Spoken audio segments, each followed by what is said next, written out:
নমস্কার বন্ধুরা, আমি একটু বিরিয়ানি রান্না করতেছি। প্রথমেই ডেগের মধ্যে একটু তেল দিয়ে দিলাম, তারপরে কিছু নাড়াচাড়া করতেছি। নাড়াচাড়া করে ওই যে আলুগুলা দিয়ে দিতেছি,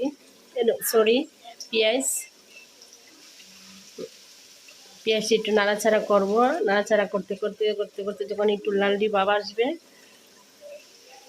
ওই যে নাড়াচাড়া করতেছি, তখন ওই যে মাংস দিয়ে দিতেছি।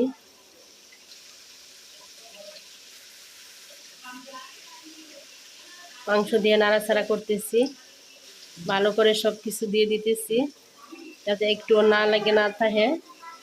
তারপরে আবার একটু জল দিয়ে দিলাম, দিয়ে কিছুক্ষণ নাড়াচাড়া করব। করতে করতে করতে করতে যখন মাংসটা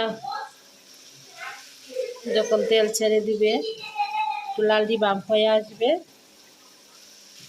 তখন আমি চালগুলা দিয়ে দিব, আলুগুলা দিয়ে দিব। এখন কিছুই দিব না, মাংসটা যতক্ষণ পর্যন্ত না হবে ততক্ষণ পর্যন্ত কিছুই দিব না, নাড়াচাড়া করব। নাড়াচাড়া করলে তারপরে যখন মাংসটা হয়ে আসবে, একটু মরিচের গুঁড়া দিব। মরিচটা হয়তো দিচ্ছি কম হয়েছে, এজন্য আর একটু মরিচের গুঁড়া দিয়ে দিলাম।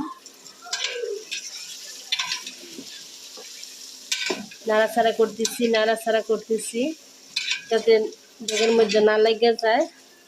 লেগে গেলে তো আবার পুড়ে যাবে, এদিকে খেয়াল রাখতে হবে। তখন একটু ঢেকে দিব।